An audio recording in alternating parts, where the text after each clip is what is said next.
To Reselling Rhythm. I'm your host, Adam with Adam's Exploits. This show is typically live at 3 p.m. on Wednesdays. It's Eastern Standard Time. As you can see, we have a special guest.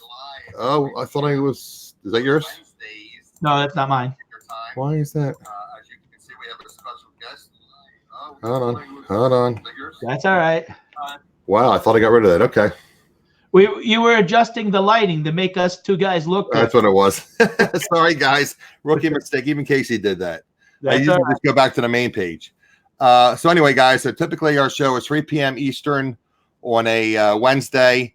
Pat was gracious enough to help me out. I was in a little bit of a jam. I thought I could get somebody on that was like 90%. I contacted Pat kind of sort of last minute. And he was very gracious enough. He said, look, it's a little tight today, but if you do it at such a time, we can do it. So that's why we're doing it at 5 o'clock. And I really appreciate Pat coming in to help me out.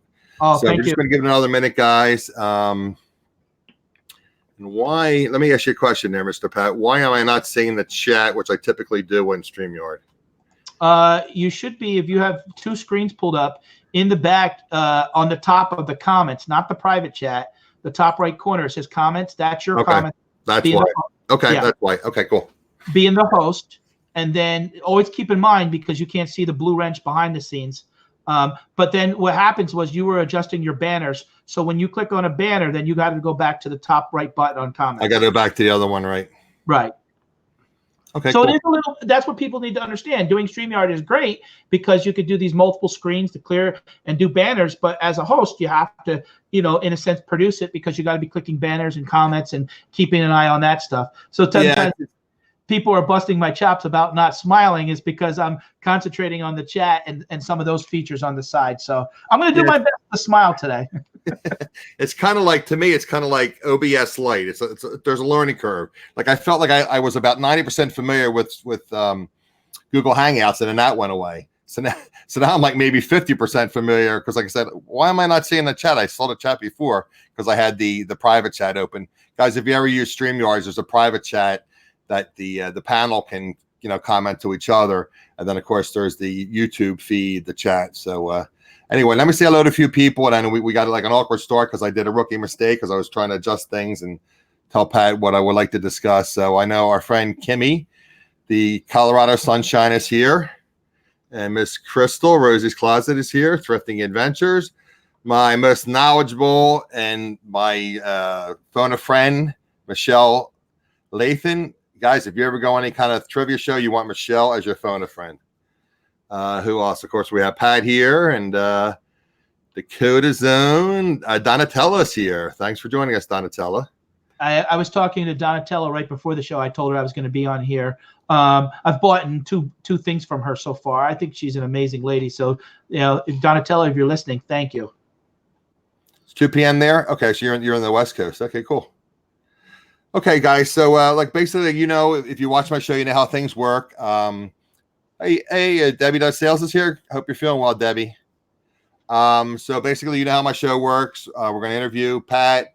Pat's going to tell us a little bit about himself, where he's from, where he is now, his work history, et cetera, why he got involved in reselling. Was there anybody that possibly influenced him to get into reselling? And Pat told me this is his 100th show. So yes, it is. He's going to get into that a little bit. So, Carol, welcome. Mr. Patdees, 72. Why don't you begin, sir? Well, as everyone knows, and Adam mentioned, this is my 100th guest appearance since February. But this is the first time that I've been interviewed by somebody. Adam, we follow each other on YouTube and try to, as content creators, you try to support each other. To give ideas and do different things. So me and Adam have been following each other the past couple months. So he reached out to me yesterday and said, I guess he had a guest drop out last minute, something scheduling conflict, and if I would come on. I said, sure, I'll come on. And this is about helping one another. Adam supports my channel. I do a show on Saturday night, and he stops by, and I appreciate it. But I am a eBay reseller since 1998. I started doing Amazon in January, and that was through finding Scott, the bearded picker. And if everyone knows, I've about 35 times. And They want me to tell you how much I paid for those VHS tapes. Not yet. Not yet. Michelle, you know everybody's secrets.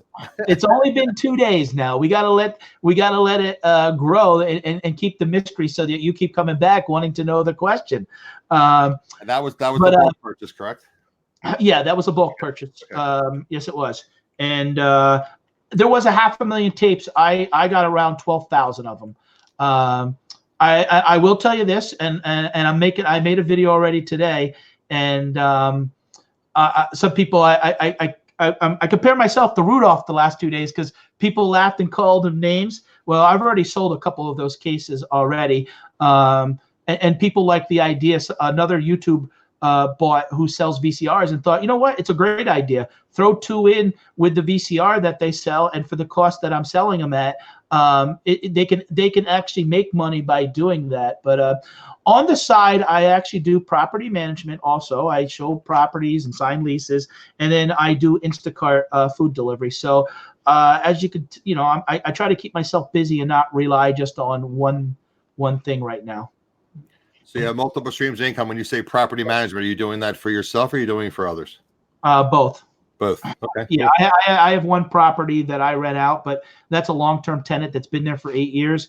And then I'm helping a guy that owns a bar and a garage that has 29 units with about 17 different addresses. He was spread too thin. He knows my background, so he wanted me to come on board and write up because I know how to write the code for the web and do the Facebook and do all those type of things. So it's working good right now because he knows I've had a medical issue that I've had to deal with that I can't be tied down in no office. So, I need to have the flexibility to kind of come and go as I want. And with doing YouTube, I need that flexibility too, that I'm not tied down, 9 to 5 or even 11 to 7. Now today I had to go over, but I don't have to punch a time clock. So what type of things do? You just I work for him and. Well, I do the Facebook for him. I do the website. I draw up leases. I do the background checks. I do the credit checks, the work checks. Oh, okay. I collect rent for him. So you're basically a property manager, like you said, yeah. Yeah, that's exactly what I am. If somebody's supposed to be there working and garbage is supposed to be picked up, I basically do it like I own the property, but obviously I'm not the legal owner. And the arrangement works well because I had a medical situation and he's helped me with issues with saving my house and stuff like that. So that's the agreement that we have. But we have an agreement that I don't have to.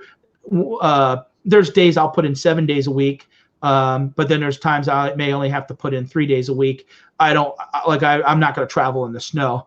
When there's 6 inches of snow, there's no need to. What his problem was before was he had tenants that were there month to month and really didn't care. They lived there a month and didn't pay their bills, where I'm locking them into leases for a year and wanting them to stay there because there was some maintenance issues not being taken care of that I follow up on also. So again, I'm trying to run them like if they were mine, but I don't have the checkbook. He has the checkbook. So. Right. So I know you're up in the Poconos in Pennsylvania. Where are you from originally? I'm originally from the Lehigh Valley, a little town called Wing Gap. It's down near, it's in between Stroudsburg, Pennsylvania and Easton, Pennsylvania. The Lehigh Valley basically is Easton, Bethlehem, Allentown, which is basically about an hour and 45 minutes north of Philadelphia. Okay, so that's kind of why you're a Philadelphia sports fan, because you grew up in that area. Yeah, I used to go down to Philadelphia all the time because of actually back in the day because of the WWE wrestling. I had a neighbor that was a wrestler, and I became a wrestling fan when I was 12 and used to go down there a lot. And back in the day when there was no casinos, I used to go through Philadelphia to go to Atlantic City to go down and play cards or stuff like that. Hey, I see Storage Pirate and Darlene is in. Hi guys, yep. I just want to say hello because they're saying hello. Okay, and how long have you been up in the Poconos?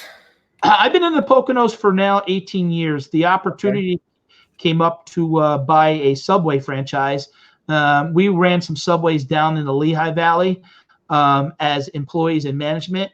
and we were doing such a good job in getting bonuses that they approached us and said, hey, look, we're closing down a Subway. Would you want to buy it? So they gave us a key on a Friday and said, we need to know by Monday. So we went and checked it out in the middle of the night. It was dark. And we said, yeah, here's this opportunity. And we're going to do it. We had to move an hour north. But, we did. Hey, Jason, thanks for coming in, buddy. Jason Deason. You survived Vegas, I see. Me and Jason are friends also. He's a good guy. I really like him. He's going to come on join us. I'm hoping one Saturday night and hang out and stuff. So he was on my show many, many months ago. We have to get him on to talk about storage units at one point. You're alive. That's good, Jason. That beats the alternative, right? What's the saying? If you wake up in the morning, it's a good day. Yeah, I don't think there's YouTube in heaven, so who knows? So now you said the restaurant business. Were you strictly in? You had like a regular, like a full service restaurant too, right? At one point. Well, for 8 years, I had done 3 Subways. I did that Subway when I first moved up, and then another opportunity came up to build a Subway, which I negotiated the lease and did all the construction and all the equipment and ran that store. Did very well. My Subways were in the top 10 in a 10-county area out of 140 locations. 2 of my locations were in the top 10. I sold that one to do, I was coming back and I was getting involved in real estate. I went to college for real estate courses. I was going to park my license, but an opportunity came up to buy another Subway that somebody had taken over and let go of employees. And I said, this could be a tremendous opportunity. I offered him $40,000 less than he paid for it. They balked and said no. So in between, I bought a house and gutted it. And that's how I was a second property that I became a landlord. Well, I got a call about 6 months after I made the first offer on the Subway, and they called me up and they said, do you still want to buy the Subway? I said, yeah, I'll buy it, but at the price that I told you. And well, they took it. I ran that Subway, turned it around 50% and sold it 18 months later, along with one of my other Subways for close to $400,000. And then I bought a $800,000 sit-down family-style restaurant. I got out of the franchise business. Oh, sure. You're totally out of the franchise business. Okay. Yep. So how long were you in the Subway business? I was in the Subway business as an owner for 8 years, but we were involved in Subway as a family probably about 12 years because my wife was running one, and then I got involved with that owner because someone had walked out and he had set something up like, hey, if you do this, I'll give you a bonus. And the owner was, it's negative. I don't think it can do that. And the timing of it, they had changed the bread, and back then Jarrett didn't have the scandal that he had now, and he really changed the marketing a combination of that and me making sure that bread was fresh and working it. I took a store that was doing 4,000 and turned it into a store that was doing 10 to 12,000 a week. Wow! So you almost tripled it. Oh yeah. Wow, Yep. That's impressive. $5 sandwiches. Yeah, well, and back then there was $2.99 Tuesdays, and there was $3. Okay. Yeah, there was 3, and then there was the special 3 for $9.99. So I was, I was supervising then for somebody else, typically around 20 employees, and then when we had our own locations, I employed 40 people at a time.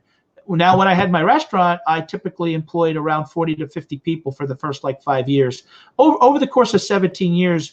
Rough math, we had over 800 employees. I was going to ask you, you mentioned 800 employees. I was, okay, that's how, okay, over the years. Yep. Hey, Mike, thanks for joining us. There's Tiffany. Hi, Tiffany. Sleep. You're getting the feed before I am. I got it 2 seconds after you said that. Yeah. Hi, Tiffany. Good to see you. So now you're in the restaurant business, the family restaurant business, and what period of time was that? Well, I've been in the restaurant business as the restaurant business since I was 12. Right. What happened was, in all honesty, I was getting made fun of in school for not having the cool sneakers, and being a nerd, I'll be honest. I had to, I wore glasses, and my parents, because their priorities was screwed up, we had to get glasses from the Lions Club, and I just got sick of getting picked on in school, and I decided that the only way I could do this was, through reading and watching TV. I said, I got to go make money.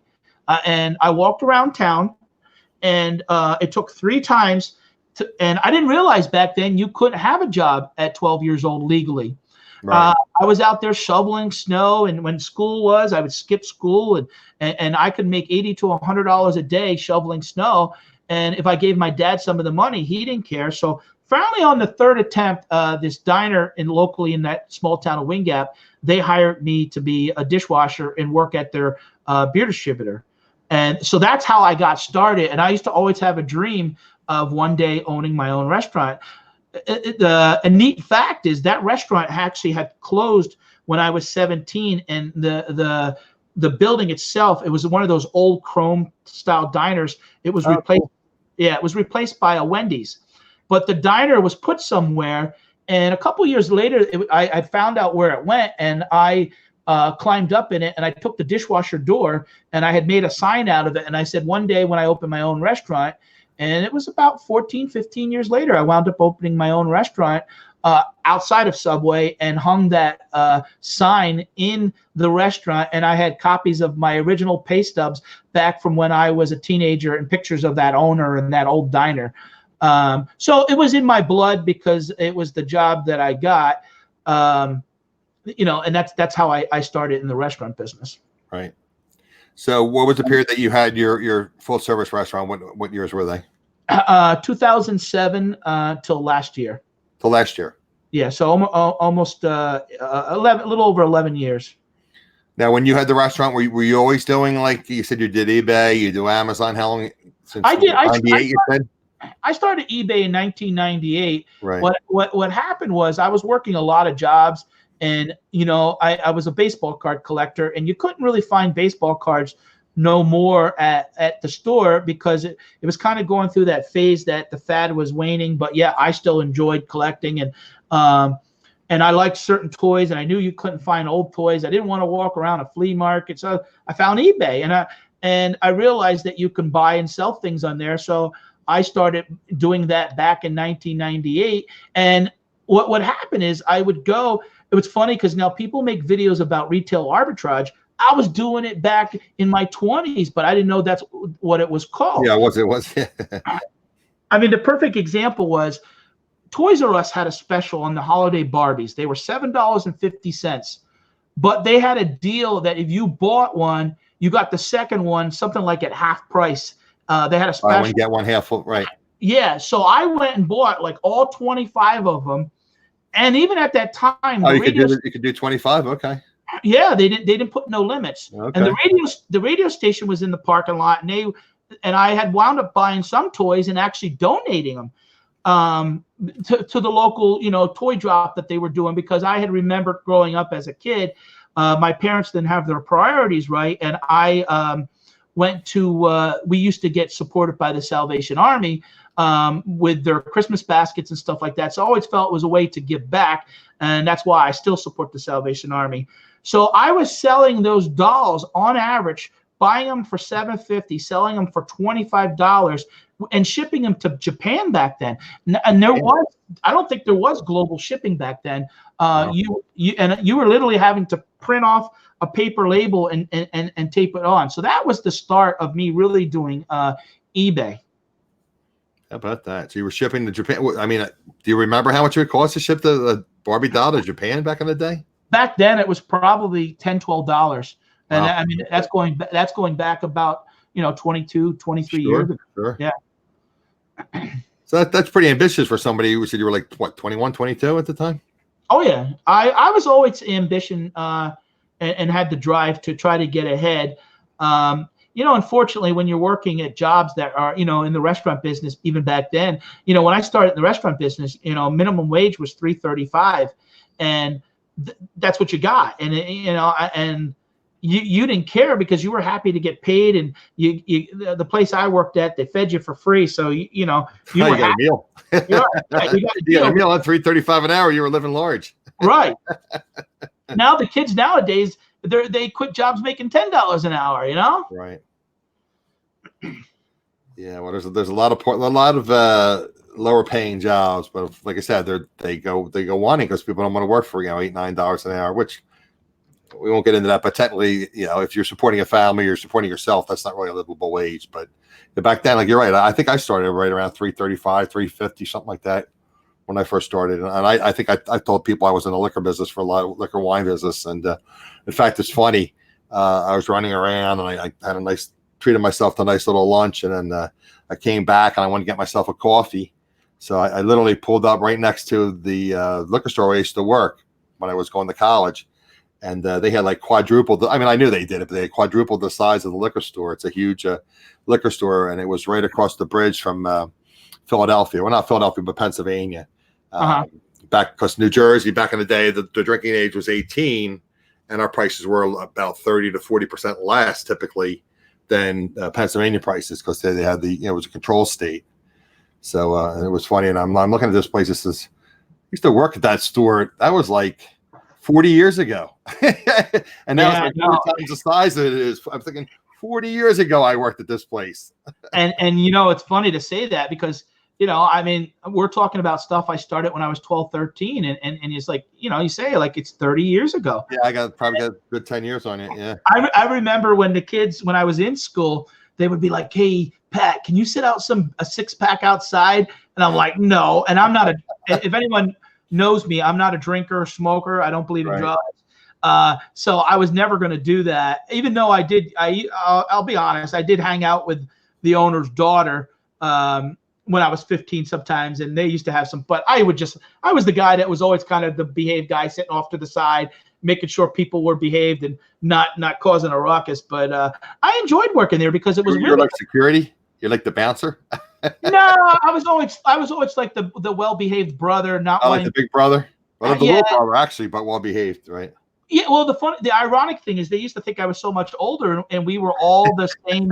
We were all the same age. I was just always. I never wanted to lose my job, and I wanted the money and stuff like that, and because I had a tough parents, and when I realized how good the job was, but that really was, and that's really was the start of waiting on customers.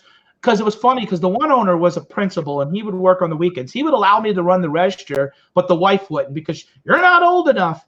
And he knew it was easier on him, so he would let me. I remember like one time he said to, "Okay, dear, have a nice day." A lady got mad at him, and that's when I had to learn to kind of like, oh, you kind of got to watch how you kind of address people.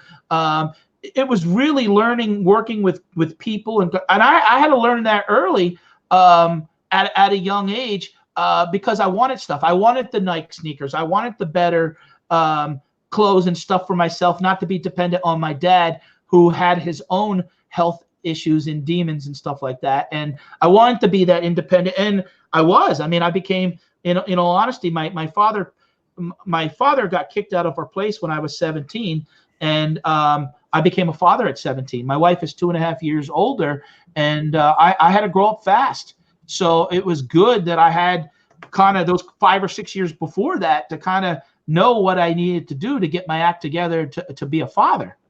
So when you say you became a father for your family, or you literally became a father when you were like? No, I literally became a father. I have a 30-year-old son. Oh, okay. Yeah. Okay. Now, you had moved out of the house when you were like 17, 18? Well, what happened was my dad, we lived in, and everybody sometimes thinks that, I remember when I first had done Subway, and Subway was very successful at one time for me. And I had helped out an employee that had a situation and bought all her family groceries. And someone had made the comment, "You were born with a golden spoon." I'm like, no, I wasn't. No, it was like the opposite. Yeah. Right. And I just believed in giving back and wanting to I've always believed in that, of treating people and giving back. And money you only need a certain amount of money to live on. You don't need to be greedy. You don't need to have 100,000 to be good. You could, if you have $10, you could give $5 to someone, keep $5 for yourself. You could be good. and I didn't have a good upbringing, and I found my wife working at Burger King. I was 17. I was 16. She was 18. And I worked at Burger King and at this other diner in town, and been going with her ever since then, and became a father at 17. But meanwhile, my dad had gotten kicked out of the apartment that we were living at, and I had to, say at the time to my girlfriend, "Hey, we need to get a place together." And her parents weren't happy, but she was over 18, so she was old enough. But sure. they saw me as a loser. I'll be honest, and I guess I got the last laugh because I've been with her ever since. And 30, how many years? 30 what? 31 years. 31 years. Yeah, 31 years. Congratulations. That's quite an accomplishment. Right. And it takes a lot of hard work. It takes a lot of honesty within yourself, admitting that when you're wrong, and tolerance of each other. She stays with me this long because she wasn't treated she didn't have a great father, I'll be honest. And I talk about everything with her, and I fight hard to keep that friendship, because that friendship is important. Now, you had a 30-year-old son, was it? Yeah, I have a 30-year-old son. His name is Nate. Your one son just graduated high school. Yeah, that's Joshua. He's usually in the chat sometimes. He's Big Red. He's Big Red, right? Right. Yeah. He has a peanut allergy, and he started taking steroid shots when he was like 5, and he took them for like 10 years. So it really made his appetite go through the roof, and he got himself to the point where he grew too much in weight and too tall. Now he's kind of stable at that, but they started calling him Big Red when he was going to the Y, because I didn't want him sitting around. So what happened was, through my travels, we stopped at the Y, because I used to work out. I used to lift weights and try to stay pretty active. Even though I'm a little bit of a husky guy, I always enjoyed going there and doing that. So I wanted him to get involved, and I also wanted him to get involved for the social aspect of having other people in his life to encourage him and do things, because unfortunately, when you own a business, mom and dad can't be there all the time, and him sitting at home in his bedroom playing video games is not the answer for the social aspect. So they started calling him Big Red, because he has red hair like my wife. My wife has the auburn red hair, and that stuck for years now. He just graduated and started Johnson College, a program through General Dynamics. He just texted me actually about 2 hours ago that he already had an interview with them, and they hired him. It's funny because he's going to make more money than my 30-year-old son is already, and he's going to make more. He'd make more money an hour than I ever did at any job, and he's going to be 19 in December. So I'm proud of that fact that he's doing that. Now, what kind of work is he doing? Is he doing engineering or CNC manufacturing? Well, I don't know what CNC is. What CNC is basically like a wet machine where you make a part, you put a piece of metal into it, and it's a computer program, and you set it up to cut the part that you need. Okay. Now he was involved in the robotics program in school for the past 4 years. And he was the president of the club, because part of it, they have to raise money and stuff like that. So because of my business background, I showed him how to reach out he raised like $12,000 the last 4 years for the program. He raised more himself than every kid combined in those 4 years. And he went out to Detroit because they had won a local competition, and he went out to Detroit for a world competition out there, and he got some scholars. So his college was basically 70% paid for by his scholarships, and fortunately we had a graduation party for him about a month ago, and the gifts that he got, so there was no money out of his pocket to go to schooling.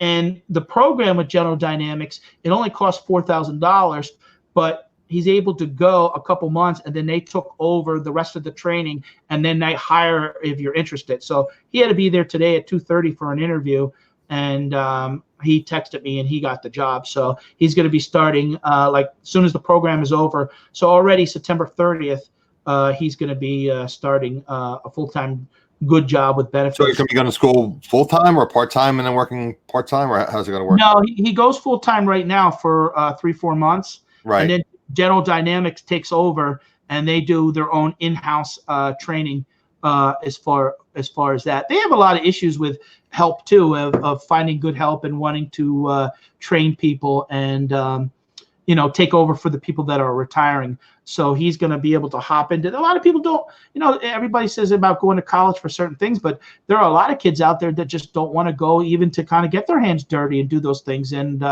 I told them, you got to be competitive. You cannot compete with somebody that has a McDonald's job, because those jobs are easy to replace, and so are those people. You got to get yourself an edge over other people. Right, whether it be a special skill or a special engineering or whatever. I always, because I know my nephew, that's another story. But anyway, he tests as a genius. He has some social issues, some anxiety issues, but he literally, his IQ is a genius IQ, and he was never mature enough to go to college. And again, nothing against restaurant, workers or whatever, but he was working as a cashier in a restaurant. It's like, you don't have to go to college, but you either have to get a trade or you have to get an education. I mean, you're a smart person. I mean, you don't want to work at, $10, $11, $12 an hour the rest of your life, especially when you're gifted, mentally gifted. I mean, so you don't have to go to school, but you need to develop some kind of skill or some kind of, get some kind of education so you can, be employable, basically. I mean, like I said, there's plenty of people out there that'll work those menial jobs. And if he wants to go into refrigeration or air conditioning or heating, plumbing tough job, but I mean, or get an education, but do something, don't waste your gifts, basically. He was, his gift. Right. So, okay, well, let's get into the reselling. I mean, we pretty much got a background as far as where you started, what you did, and how you have this tremendous drive to succeed, and you instilled that in your son. And it seems like he's a chip off the old block, and I'm sure you're very proud of him. I can see by the way you speak about him. That's tremendous. So let's get into the reselling aspect of things. Are you a one-off guys? I know you just did a video about you just mentioned about buying all these VHS tapes. You said you used to sell baseball cards. What exactly are you selling? I mean, are you a one-off thing, or are you specialized in certain categories? No, I don't fit a certain niche. I try to. I've expanded a lot. What happened was, if anyone who follows me, I found out I had cancer 2.5-3 years ago. And at the same time, I was running this restaurant, competition open. So the restaurant kind of took a little bit of a back seat, and I had to go through 4 surgeries and 41 rounds of radiation. And I just had my last surgery in November.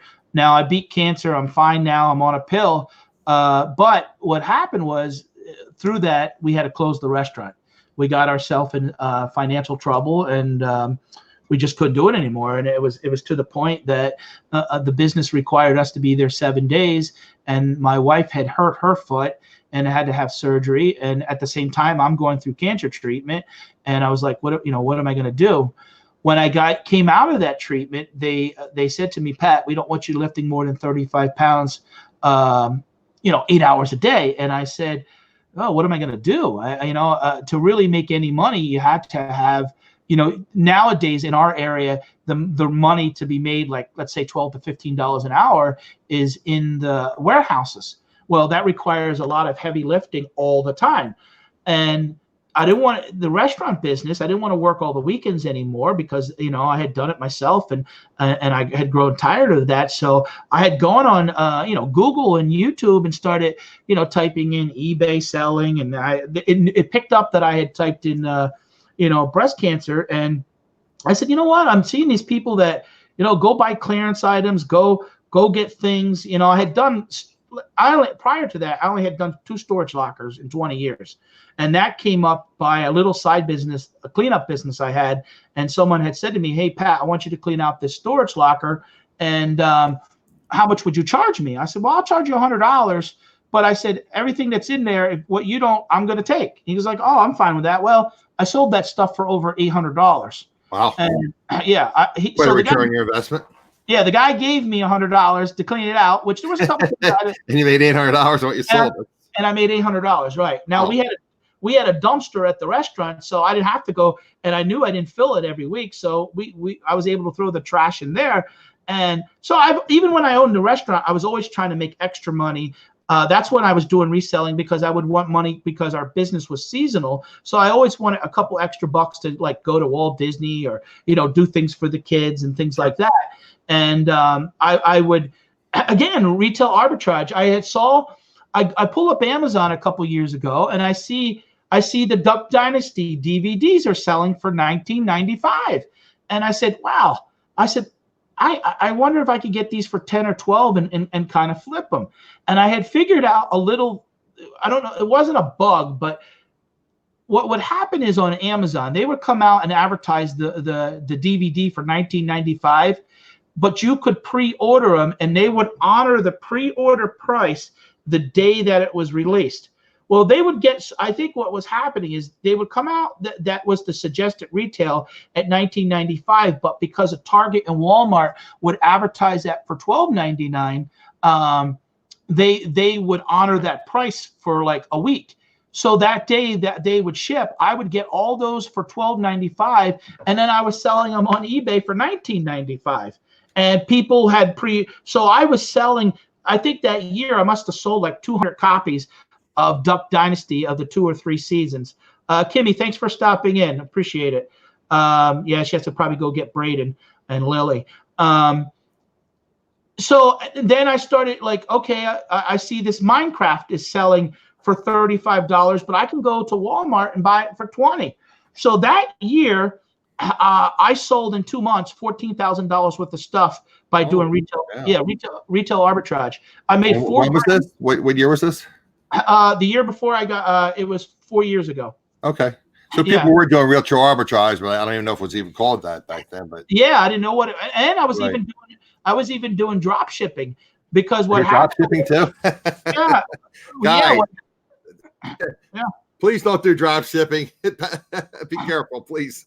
Well, but be careful with drop shipping. Yeah, don't do drop shipping the way, because I'll tell what happens. Technically, it's against terms of service on eBay, and I think it is. I don't know if it's on Amazon. I'm assuming it is. Yeah, it is. What happened was, I was like, hey, why ship it to me? I was paying the Prime membership, and I was buying the product. I said, just ship it to the customer. Now, sometimes what I was doing, the example with the DVDs, I would get 100 at a time, and it would only back then cost you around $2.50 to ship the DVD. So I was still making like $4 a DVD. And if I sold 100 of them, I didn't care. I made $400. It got to the point where I was doing retail arbitrage so much that when I went to Orlando vacation that week, I had sold some Minecraft items that we had to drive around Orlando looking. And you had to source it. I had to source it, and we shipped it out of Celebration. Now, I didn't have no printer with me or nothing, so I had to handwrite, pay for the post, stand it, and it was busy because it was like 5 days before Christmas, and we had to. My wife's sitting in the car out with the kids, and I'm in there for like a half an hour to ship out a package that I made $15 on. But so over the years, I've done this, and having to restart in life, I honestly never realized the opportunity that does exist in reselling. There was a guy last year, if you guys remember, and I think Scott has talked about this. There was a guy featured on CNBC who buys and sells Walmart clearance and does about $2 million a year. I forget his name. And I'm he's been on a lot of different shows. Yeah, they keep recycling them. And skinny. I forget his name too, but it appears like every 3-4 months there's a feature article on him somewhere on Yahoo or something, or CNBC. Dude, I don't know what his name was. Yes, yeah. And I was like, wow. Like those people that sold the bagel seasoning from Trader Joe's. Right.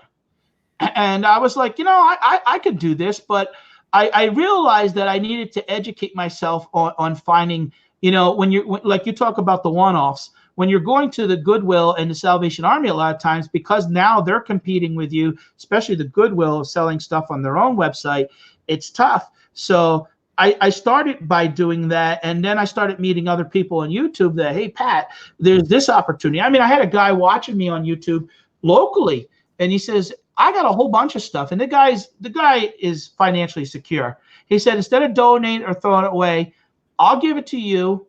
And I said to him, well, if we're going to do this, he was, I'm fine with that. And we split it 50-50. So I didn't have to put no money out. He gave me probably 400 pieces of like nice pants, polo shirts, belts.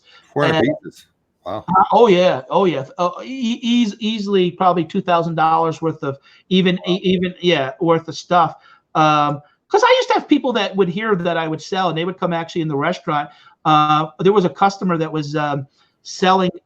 He was moving to Florida, and he was a big collector of sports memorabilia and stuff like that. And I sold $7,000 worth of stuff for him in 1 month on eBay. If anyone follows my store, my store is Patdees. So that's my name. Right. And I on my channel, as I jokingly say, from baseball cards to bulldozers, because baseball cards and bulldozers. Right. I sold 2 Joe Montana rookies for $900 for somebody else, and I sold a bulldozer for somebody else. And how the heck do you sell a bulldozer? How would you even know where to start? Well, I listed the bulldozer, took pictures, put the information down. When he wanted it, he lived about an hour and a half away, and we delivered it on a flatbed tow truck. And you shipped that, or you did took care of it? We shipped it, and that was I made $500 on that deal. That took me about 2 hours worth of work. Wow. Yeah. So I had a lot of people who would reach out to me that didn't want to be bothered, and knew that I could do this. And now I'm saying to myself, and I like the freedom that it allows you. Now, the drawback of doing this is my house. I always took a lot of pride in keeping the house clean and orderly. The house, the sourcing has kind of taken a little bit over the house, where you're making that pile of stuff that you need to list, and then until you put it in storage. Because I store stuff in bins and stuff like that, Dan. But I mean, I probably got 2,000 items that aren't even listed yet. 2,000 items. Oh yeah, easily. Not counting the VHS tapes either. No, not even counting the VHS tapes. I have so you're over 14,000. I have a tractor trailer full of clothing. Is that parked on your property, or how do you store that? Yeah, it's all. I have 17 acres here. Oh, okay. Yeah, I built our house here, and I bought the property back in 2001 when things weren't that good. Back when 9/11 had happened, and the guy wanted $70,000 for the property, and we had been doing the restaurant, so I didn't have a lot of money. And I said to him, "Look, I'll give you $5,000 down. I'll make a payment over 2 years at 9%. I'll pay it off because I'm going to roll it into a house loan. I'm going to build there." And I said, "You're going to take $15,000 off," and he did it. And a year later, I built my house, and I've been here ever since. So I've been here close to 19 years now. Wow, that's tremendous. So how did you get involved with these bulk sales? Is that just something through connections, through networking? I mean, I wanted to get in that a little bit. I mean, I understand the resale arbitrage. You're looking at things, say, hey, maybe I can make money doing this. And that seems how a lot of resale arbitrage, Amazon people do it. They look at something and say, I bet you can make money on that. And they just get like a 6 cents for it.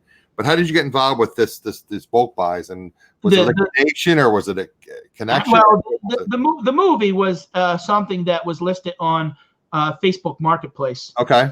And I'm always looking. I type in there looking for things, and they called me up today and wanting to sell me. And I said, look, I got to go see him first. I'm not going to make no commitments. There are people, to be honest. The drawback to the movies, to be honest, is that there's only 4 different kinds. There are 5 different kinds, but I only found 1 or 2 boxes of the 5. So there's 4 different kinds. What I'm going to do is I'm going to put them with VCRs, and I'm selling. The hope is to sell some of them wholesale. That where if someone had a store or somehow could put them with VCRs, things they do, if they sold them for $2 or $3 a piece, if I get 50 cents a piece for them, I'm going to make money. I have even like in a retail type situation, brick and mortar, they could just do like impulse sale, put them up in the counter somehow, and pick them up. Right, and they don't take up market. Exactly, and they don't take up as much space as. That storage is easy. True. Right, because there's 50 in a box that's 28 by 11. So it's a heavy box. It's a 25-pound box. I already shipped the case. I got to get 2 more cases together today. I actually had, like I said before, YouTube buyers that bought them, and I sold them for $30 shipped. So that's sure, you avoid the fees. You only have you probably just had PayPal fees, right? No, I still have. We went through the eBay store. I went through eBay. Okay. Yeah, I put the link in underneath, Okay. and at the end of the day, if I make 50 cents, again, if I made 50 cents a movie and it takes me 2 years, you're talking I'm going to make. Well, I'll get 5,000 or 6,000. I'm not revealing how much I have into it yet. There, I will, but what I want to do is on one of the Saturday shows, and I'll be honest, I'm going to give a couple of them out as gifts for prizes and stuff like that. It's too bad that I couldn't do something with Amazon, like on a Prime Day where they could buy them. Walmart does a lot of times when they have their Black Friday, they'll sell them for like $2.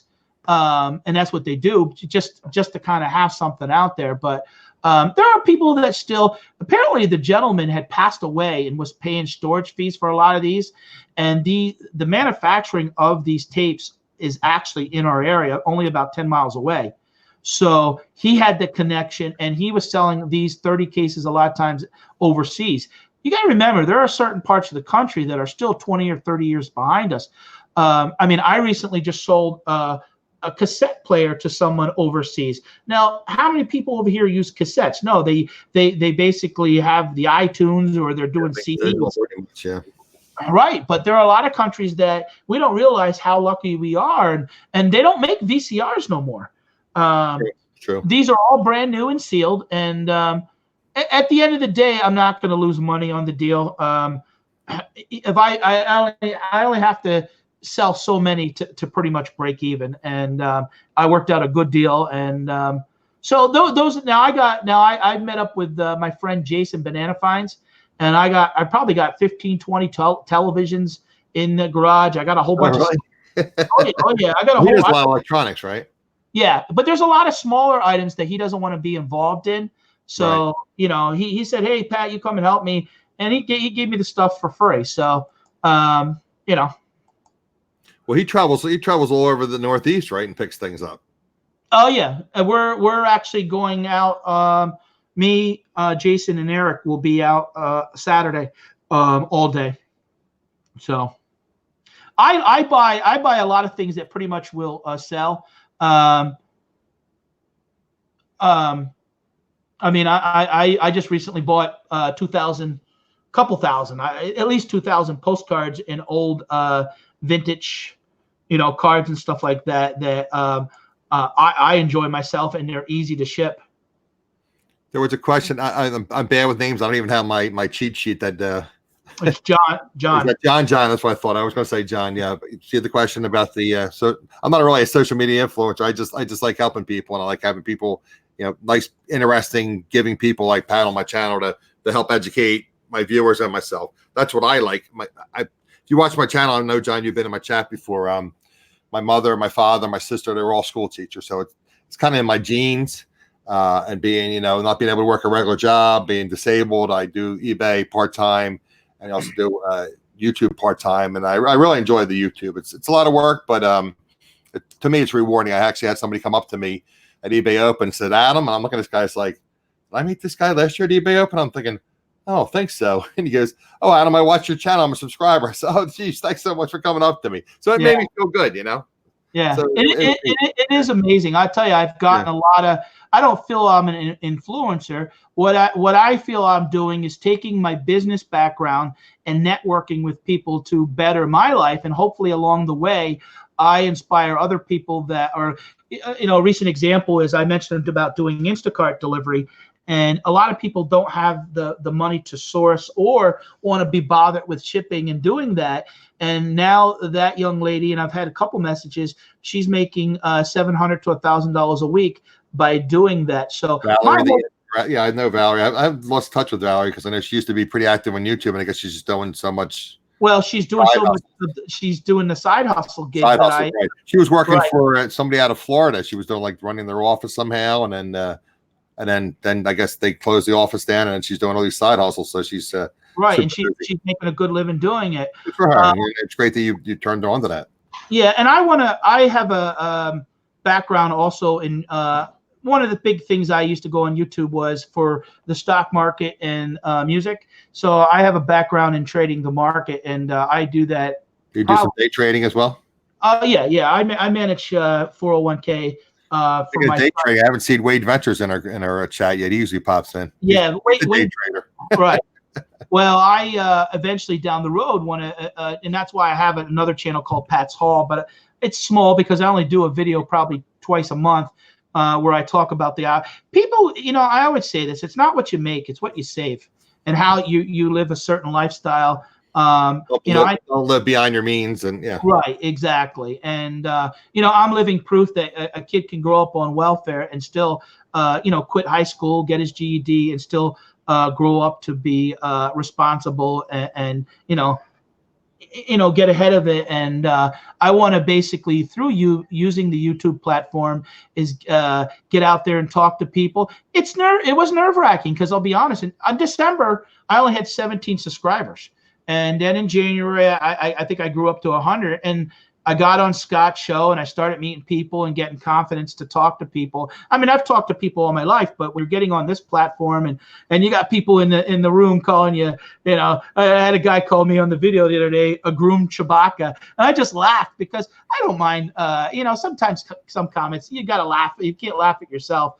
You know, what the heck? But I'm hoping that this is part of something down the road that I can maybe travel the country and teach entrepreneurship and talk about 401k and talk about restarting and tie that in with my cancer story that, hey, yes, you can still restart in your 40s and do things and everything is going to be okay, and inspire people. And I'm not talking get rich, just be able to take care of my family. And most of all, for me, it's about being happy. And for me, being happy is silly stuff like going to Disney World and riding that Small World ride. You know, that the little teacup thing, or yeah, exactly. I haven't been to Disney World, and that's another place I haven't been in 40 years. I'm going there December 28th. Great. Yeah. Did you, again, I know we discussed this a little bit prior to the show. Did you want to get involved in discussing that at all, on the breast cancer and how you discovered it? And I know you support, you know, research and helping people breast cancer.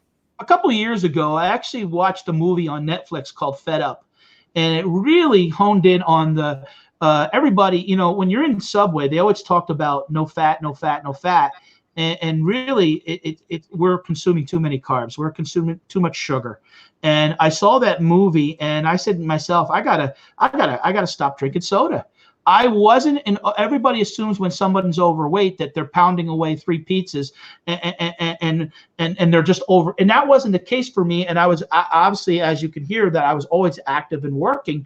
But I was, to get through the day, consuming probably 10 sodas a day. That's with all that, sugar, a lot of calories. Right, a lot of right, and yeah.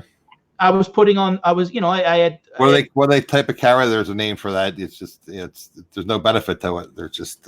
Well, yeah, because a man usually typically, let's say, needs 2,400. Right. I was consuming that alone in more than that, just in soda. Just in soda, right? So there was no way to lose weight. So I purposely quit soda and started doing low carb and lost 30 pounds. And my left breast, I had noticed I had an inverted nipple, and I'm like, maybe it's just, you know, a pimple or something. It's just fat. Well, I lost another 30 pounds. I lost like 60 pounds in a matter of about 100 days.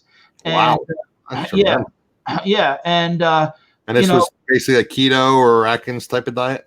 Low carbs. I was doing it all myself and really disciplining myself. I had always lifted weights and was always pretty much being physical, but yet it didn't matter. And it made sense in that movie. They said you cannot do enough physical activity to beat how much sugar I was taking in.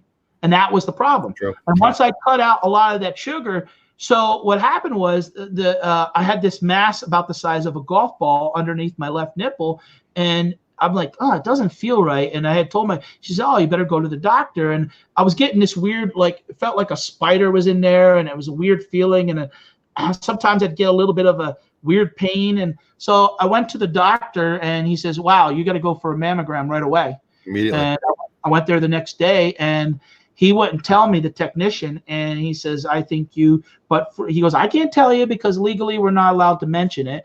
So they said, you're going to go, they said, you're going to go for a biopsy where they stick a needle. They stuck 5 needles in my chest, right into the nipple. I mean, it hurt like hell. And I'm a tough guy, thinking I was so black and blue the next day. And they said they were going to call me on a Tuesday. I didn't hear from them. And well, that guy had been up to Boston and was doing some sort of seminar. And then Thursday they had somebody else call me and they said, you got cancer. And Wow. and they said, oh, you don't seem surprised. I said, no, I really had looked into it, and and so, well, we want to get you in. And within 3 weeks of finding out I had cancer, I had a full mastectomy.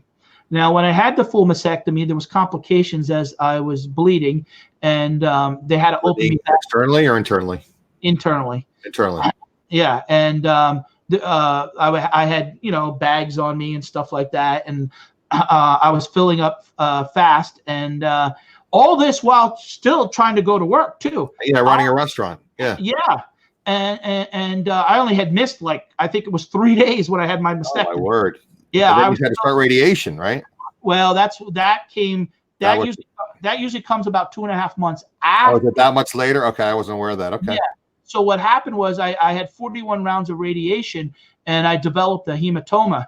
And they said, oh, let it wait. So they waited about 1.5 years, but I had another mass in my chest. And hematoma is what, like a blood kind of? Yeah, it becomes like a blood, like big gelatin. Capsule, like a capsule of blood. Yeah. Yeah, and it wouldn't. The layman's terms. So they removed it, but when they removed it, they left my chest open.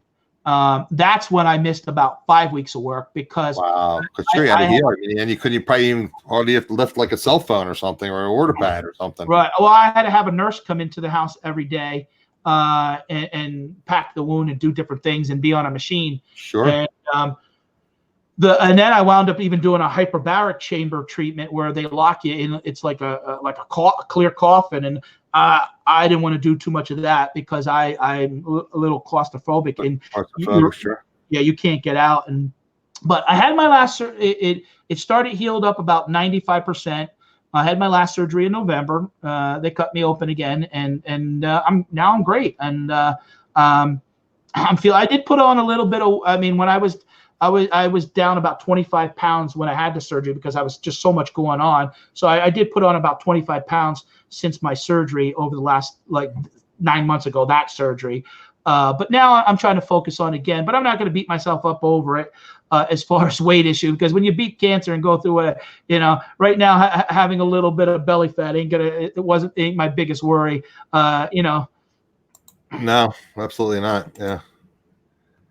Yeah. So I know you said you sell some like T-shirts and things, and you do some fundraising and things. Well, what happened was last year, when I didn't realize, I had set up a 501(c)(3) charity to help men. Men are basically, breast cancer only affects 1%, so it's called Fight for the One. There's a Facebook page, and there's 2,000 men that get breast cancer a year in the world. That's it. Right, you're saying 1% because I got to be careful what I say here. My terminology.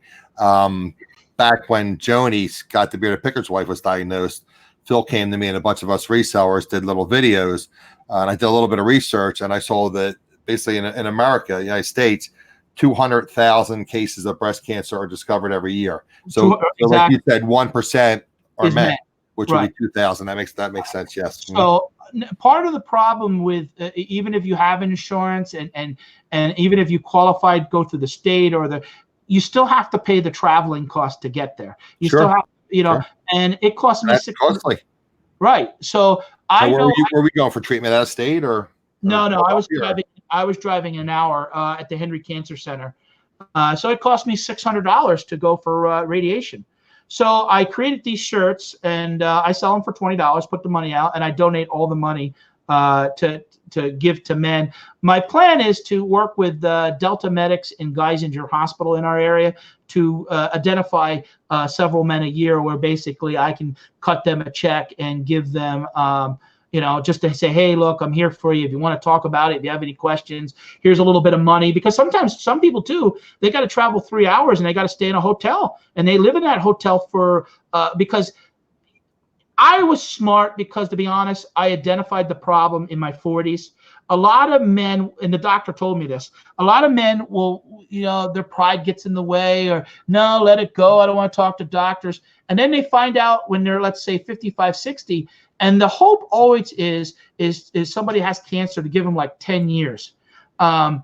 Because it didn't go past my lymph nodes, I had a lymph node removed, I'm doing okay. But there are many people, once it starts going past those lymph nodes and getting the rest of your body, you're not going to make it. Sure, and, parts of your body, like the liver, and yeah. Right. Wow. Now, I didn't see that on one of your videos. If you want to send that to me in a private message or something, I'll list it in the description below. I have your YouTube channel, your Instagram, your PO box. If you can send me that information for the Facebook group or whatever, and I'll list that in the description below. Sure. And on my page, I actually have a video where I just went for a mammogram 3 months ago, because I still have to go for mammograms now on the other side, because the worry is that I get cancer on that side. Now, I know we're getting close to the edge of the show, and one of the things I want to mention is I had the BRCA test to make sure that it's not hereditary, because the concern was that my sons would have it. It's not hereditary. Okay, well, that's good news, sure. Yeah, I think I got it from a medicine that I was taking for a long time, and that's what happened. So I did have a video of me coming out the mammogram. I do mention about the shirts if anybody wants to get a shirt, and again, all that. Like I said, if it's just easier for me if you just send that to me, and I'll put it in. Right, I can do that. And I'll be honest, I sold a couple shirts already just from that video. Even people over from the UK and stuff like that. So, but thank you. No problem. So I'm just going to wrap it up and say we usually try to run about an hour, and I know again I want to thank you again for helping me out the last minute. I really appreciate you doing that for me. Okay. Again, I messaged you. Is there anything unusual or websites or pro tips that you have? I knew you had a saying in your. I listed it in my. I don't want to pull up my YouTube page again. I'm afraid to get feedback, but I know you have a saying about something about stepping up to the plate. You don't always hit a home run. No, my attitude, you may not hit a home run every time, but at least show up to bat. And that's not just about reselling. I think that's about life. That's life. Mm-hmm. Yeah. I mean, I remember in my 20s, I tried a janitorial business for a couple months, and I didn't like it. And it didn't work out, but you don't give up. Just like me. I was a millionaire on paper 10, 12 years ago. I was successful, had a business, had 4 restaurants. Well, do you just give up? No, you got to at least try. There are things that we're going to source and buy to be as resellers, and we're going to fail at times. But you just, if you have family and you care about yourself, you just don't give up. Right. Do you have any like reselling, any unusual websites or tips or something you could just to share with us? No, not really. I think as far as networking, hey, everybody's following us on YouTube, and just listen to the advice and keep your ears open. I mean, I'm working on something too. I mean, I'm even developing a Christmas website where I have talked to a wholesaler about selling Christmas ornaments. Now, it's something obviously that's only 2-3 months, but if you can, there's people spend money in those 2.5 months. And there's an opportunity that if I sell 2,000 or 3,000 ornaments, I am trying not to rely just on one source. I would rather, instead of relying on something that would give me 40,000, I would rather rely on 4 things to kind of, this way, if one doesn't work out, I can improve on those other 3 and get myself to a point that everything will be fine. Yeah, I mess up these quotes sometimes, but there's a saying, don't go 6 inches deep, and I'm sorry, you should go 6 inches deep and a mile wide, as opposed to a mile deep and 6 inches wide. So, like I said, if you spread out your risk, and then you try different things to see what works, what doesn't work. Again, you just bought 12,000 VHS. I mean, that's a little unusual, but like you said, eventually you're going to release what you paid for that. So right. So you simply have pennies per item. So. And I think you got to, you have a lot of people that have skills doing different things. It could be something simple, and I talked about this on the side gig. It could be something like, let's say you like dogs. Well, maybe you can go in your neighborhood and walk 5 dogs and make an extra $100 a week. Oh, true. I have. My neighbor has a dog walking service. They come at least twice a day. Right. They have services for everything. They have services to pick up the dog's mess. They have mosquito spray. They have lawn service. They have all kind of services. But my background, growing up in welfare, poor, and doing what I did, and then running 4 restaurants and having 800 employees and going through cancer, I want to, and managing 401k and being a landlord, I want to basically put that eventually all into some sort of, where I can, and what I like about YouTube is people can follow the channel. They don't have to buy nothing from me. Sure. Eventually, if I get enough subscribers down the road, you can make a couple bucks by doing this.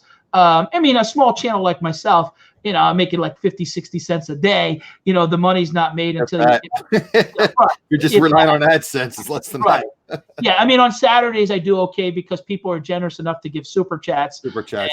I'm making like $25 an episode. So, which hey, it's just the support to say, hey, we appreciate you taking 2 hours, 2.5 hours, and here's a donation. So I greatly appreciate it. Mr. Sadie, who we call Bubba, he likes to call people Bubba, and I call him Bubba back. He says, "Don't step over dollars to pick up dimes. Expand your knowledge." That's true. Right. True. It's a great quote. Okay, folks, we try to keep this to about an hour. I'm sorry, Pat. I will talk to everyone. I'm sorry. I appreciate you having me as a guest. Like I said, this was my 100th guest appearance, but first time someone actually took the time just to kind of ask me some general questions. And like before the show started, I told you, Adam, ask me whatever you want. I'm honest. I'm an open book. There's nothing to hide. Well, like I said, I think you're an inspiration, and you seem like a really good guy. And you kind of have the same philosophy as me. You try to help people. You try to get along with everybody. You can't always get along with everybody, but you try, and you try to help people. And right. I tell people I try to live by the golden rule, doing others as I would have them doing to me. So again, I tell people I'm not perfect. I'm not a super duper reseller, but I try to bring on various people that have skills in various fields in reselling, and then have them share their knowledge with my viewers and myself. And like I said, I'll go back and I'll review this, and I'll try to improve my YouTube skills as well as my reselling skills. And there's some videos I watched 8, 10, 12 times, and I constantly pick up tips and things that, And again, guys, if you can do that as well. I mean, I must have 30 or 40 videos up now with various resellers. Again, if you do me the favor, again, we discussed this, not a lot of money in YouTube unless you have, hundreds of thousands or at least tens of thousands of viewers, subscribers. Right. So, again, if you will like the video, subscribe to me. If you're not subscribed, subscribe to Pat. Again, his YouTube channel is in the description. Comment, any interaction helps. Share with your friends if you can do that on your Facebook page. And again, there's plenty of videos to watch. I mean, I have Casey the Rockstar Flipper, I have Jason Deason, a ton of people. I have jewelry sellers. I have Pat. I had Kimmy, who's a huge inspiration, borderline hoarderish. I mean, with Kimmy, her health issues that she's been through, huge inspiration. So guys, if you just go back, and if you haven't seen those videos, I think there's some really good material, and hopefully I'm improving. I'm trying to improve my equipment. I'm trying to improve my skills. And again, I want to thank Pat again for joining us. And so we'll see you next time. Thanks, guys. Thank you.